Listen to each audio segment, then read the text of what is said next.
नमस्कार दोस्तों, तो स्वागत है आप लोगों का। ये है सोशल मीडिया की दुनिया, जहाँ पर सच मीम बन जाता है और मीम न्यूज बन जाती है। जी हाँ, ऐसा ही एक केस की बात आज हम लोग करने वाले हैं।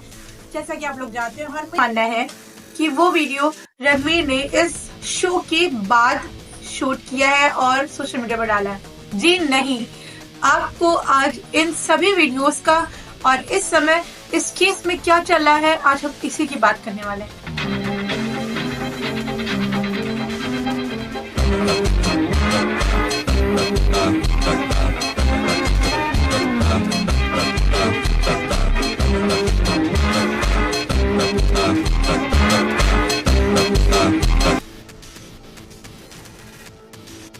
सोशल मीडिया पर इस केस को भाव दिया जा रहा है, इतना तो मार्केट में भाव नहीं बढ़ा है। ठीक है, तो भाई इस केस को इतने भाव मिल चुके हैं कि अब लोगों के बैनर जलाए जा रहे हैं और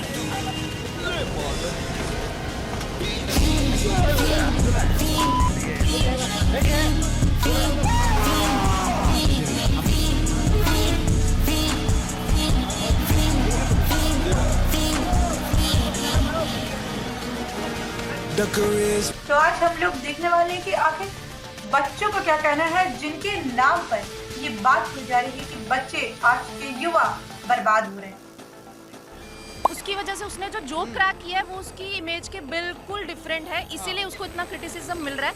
but to be honest I don't think he deserve it. आप समय की फैन हो? मैं हो गई हूँ, लेटेंट के बाद से हुई थी। मीडिया में इतना कुछ एक जोक को लेके नेशनल इशू बनाने की जरूरत नहीं है। नेशनल इशू जोक बन चुके हैं हमारे देश में। क्या इस शो से पहले गालियों का प्रयोग नहीं होता था? क्या एनिमल जैसी मूवी का आप लोग समर्थन नहीं करते थे? क्या मिर्जापुर जैसी चीजों को आप लोग ने प्रमोट नहीं किया है? क्या आप लोगों के द्वारा इन सब मूवियों को, फैमिली मैन को नहीं देखा गया है? और आज से कई पुरानी गंगा जल को नहीं देखा गया है? देखा गया है। इन सभी में भारी मात्रा में गालियों का प्रयोग हुआ है, इतने सारे अब्यूसिव वर्ड यूज हो रहे हैं और इस केस को लेकर बिल्कुल हाईली कंसंट्रेशन में बिल्कुल बहुत ज्यादा वर्ड यूज हो रहे हैं। लाइक ऐसा लग रहा है कि आज पेजेस का ऐसे लिख देंगे सोशल मीडिया के इन्फ्लुएंसर्स। और बात करें तो मेनली जो शब्द यूज हो रहे हैं वो है क्रिटिसिज्म। अब आपको इस क्रिटिसिज्म शब्द का अगर मीन ना पता हो तो आपको बता दें, क्रिटिसिज्म का मतलब होता है आलोचना। यहाँ पर रणवीर अहलावालिया के कहे गए शब्द का आलोचना की जा रही थी और सबका मानना है कि इंडिया गॉट टैलेंट, जिसमें से 80% लोग ऐसे हैं जिनका मानना ये है कि इंडिया गॉट टैलेंट को चलना चाहिए। यदि आपको याद हो तो हम आपको एक क्लिप दिखाना चाहेंगे जो आदरणीय नीतीश कुमार जी की तरफ से कही गई है भरी सभा में, पार्लियामेंट में, एक अत्यंत ही अश्लील, वल्गर, जो भी आपकी भाषा में कहते हैं वैसी क्लिप। पूरी चीज न है तो जो हम लोगों ने कहा कि अगर पढ़ लेगी लड़की और वो जब शादी होगा लड़का लड़की में, संख्या घट रही है। क्या ये क्लिप इससे ज्यादा वल्गर नहीं है? क्या आप इस क्लिप का विरोध नहीं करेंगे? उस समय तो कोई आवाज नहीं उठाई गई, उस टाइम तो इन चीजों का किसी ने भी विरोध नहीं किया, तो फिर अब क्यों? तो नमस्कार दोस्तों, आज उन सभी इम्पोर्टेंट चीजों की बात करेंगे जो इस केस में बहुत ज्यादा इम्पोर्टेंट है और जो चल रही है सोशल मीडिया पर। यदि आप लोगों को पता हो तो इस केस में 30 से 40 लोगों पर FIR दर्ज कर दी गई है और असम में भी इस केस के ऊपर कार्यवाही चल रही है। और जिस लड़की ने इंडिया गॉट टैलेंट में पार्टिसिपेट किया था, जो कि असम की थी, उस पर भी FIR हो गई है। उनके फर्स्ट एपिसोड से ऐसा नहीं होना चाहिए था। अगर ये इतना इम्पोर्टेंट था तब ये वल्गर नहीं था। समाज जिम्मेदार नहीं है? क्या आप और हम जिम्मेदार नहीं है जो इन सोशल मीडिया इन्फ्लुएंसर्स को बढ़ावा देते हैं या मजबूर करते हैं ऐसे कंटेंट बनाने के लिए? क्या आप ऐसे कंटेंट देखना पसंद नहीं करते हैं? सबसे ज्यादा फॉलोअर्स की श्रेणी में क्यारी मिराती आती हैं, जो कि जिनके सबसे ज्यादा फॉलोअर हैं यूट्यूब पर इंडिया में। क्या आप उनके कंटेंट को नहीं देखते हैं जिनमें भारी मात्रा में शब्दों का प्रयोग होता है?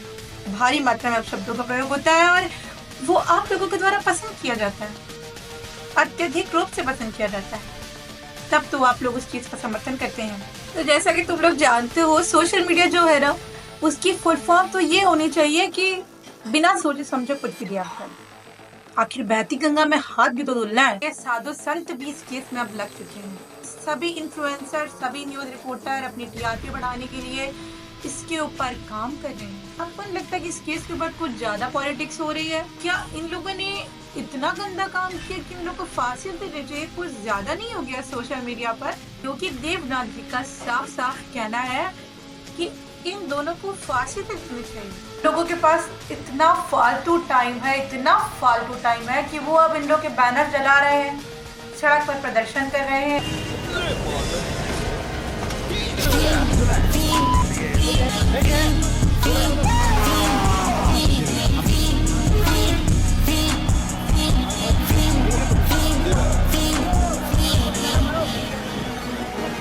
क्या लगता है आपको कि क्या समय का शो बंद कर देने से ये सब ठीक हो जाएगा?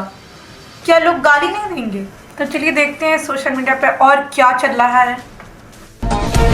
इस वक्त की बड़ी खबर आपको बता दें कि रणवीर इलाहाबादिया की मुश्किलें कम होने का नाम नहीं ले रही हैं। इसी कड़ी में social media influencer Faizan Ansari ने एक विवादित ऐलान किया है। फैजान ने रणवीर की जीभ काटने वाले को 5 लाख रुपए देने का ऐलान किया। ज्यादा यार, इस चीज को कितना हाइप किया जा रहा है।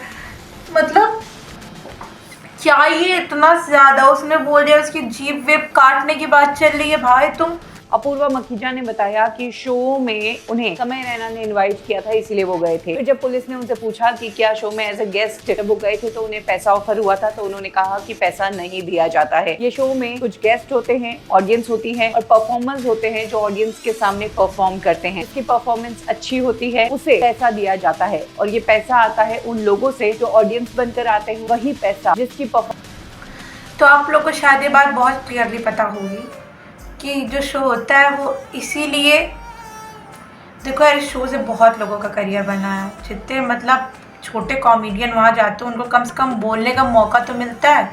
सोशल मीडिया पर ठीक है लोग बनाते हैं, लेकिन उन्हें नहीं मिल पाता है छोटे क्रिएटर्स को मौका कि वो लोग दोबारा से उस चीज़ को आकर के किसी बड़े प्लेटफॉर्म पर बोले। नहीं मिलता इतना मौका बोलने का। What the hell could be the difference between you and me? The difference is, I'm not mid. इस समाज को कुछ नहीं मालूम। सच्चाई तुम्हारे कान में घुस के निकालूंगा। इससे 10 गुना बेहतर प्रज्ञा जी काम करते हैं। Everything is fair, love and war. इस देश का विद्वान ही चूतिया हो, गांडू हो। गाली देने के लिए सॉरी। कब से कब देखो जो बोल रहा है रियल हो क्या बोल रहा है। इसकी भी एक क्लिप वायरल हो रही है। बोलनी नहीं चाहिए मुझे। कई बड़ी बड़ी न्यूज दबाने के लिए हमारी न्यूज चलाई जाती थी कि वो ना दिखे। स्केपगोट होता ना एक, हाँ, तो वो बन गए थे हमारे। जो न्यूज थी वो एकदम से ऐसे नहीं होता था। वो आज तो एलविश का फोन FSL रिपोर्ट में, ठीक है, एलविश का फोन आज FSL रिपोर्ट। एक बड़ी न्यूज जो मुद्दा चल रहा देश में वो नहीं दिखाएंगे। वो एलविश का फोन FSL रिपोर्ट में जा रहा, वो दिखाना जरूरी है। तो ऐसे काम करती हैं चीजें। मतलब मैं मेरे को पहले लगता था कि नहीं सब लोग अच्छे हैं यार, बट बाद में जब पता लगा ना भाई साहब ये खोखला कितना है सारी चीजें, कि कौन कहाँ से कनेक्टेड है, कौन क्या चाहता है आपका। ये न्यूज वाले क्या, न्यूज वाले नॉर्मल थोड़ी रहते हैं। न्यूज वाले भाई साहब जो आप पैसा दे दोगे वो दिखाएंगे कि 4 पिलर है भाई, एक पिलर तो मीडिया नहीं है भाई। वो पिलर भी उन 3 जो बाकी के ना उनने पकड़ रखा है। मीडिया वाले वो दिखाएंगे जहाँ से उनको पैसा आता है। सही बोला है, एलविश ने बिल्कुल सच बात बोली और मुझे भी ये चीज लगता है। तो अब वो हाई कोर्ट भी जाएंगे और सबसे ज्यादा ना मैं शुभांकर सर से वो हूँ कि मतलब शुभांकर सर ने स्टार्टिंग में समय का सपोर्ट करते थे सर, तो यार मतलब ऐसे चेंज हो गए जैसे बिन पोइंदी के लोटे की तरीके शुभांकर सर तो चेंज हुए। तो महीप सर है, मम्मी कैसी और मम्मी कैसी इसके साथ आए थे। बंद करो, देखो 98 मैं धर्म देख के थोड़ी ना। हाँ सही बात है। पैसा कमा लिया तो किसी को पैसे का लालच देकर कहना कि 2 करोड़ दूंगा आके मेरा, ये कॉमेडी नहीं हो सकती। स्पष्ट शब्दों में कहे तो ये नीचता की पराकाष्ठा है, या सीधे सीधे कहे तो खराब परवरिश का नतीजा। तो महीप सर है, मैं रणवीर की सपोर्ट में हूँ, रणवीर ने गलत बोला है और उसे सजा मिलनी चाहिए, ठीक है, लेकिन शो को बंद होने के सपोर्ट में नहीं हूँ मैं नहीं चाहती कि शो बंद हो। तो आज की वीडियो में सिर्फ इतना ही। तो गाइस एंजॉय करो और खुश रहो और सावधान रहो इस सोशल मीडिया की दुनिया से। कुछ भी बोलो एक बार सोच समझ लो, क्योंकि तुम्हारी बातें मीम बनने से लेकर न्यूज़ भी बन सकती हैं। नमस्कार।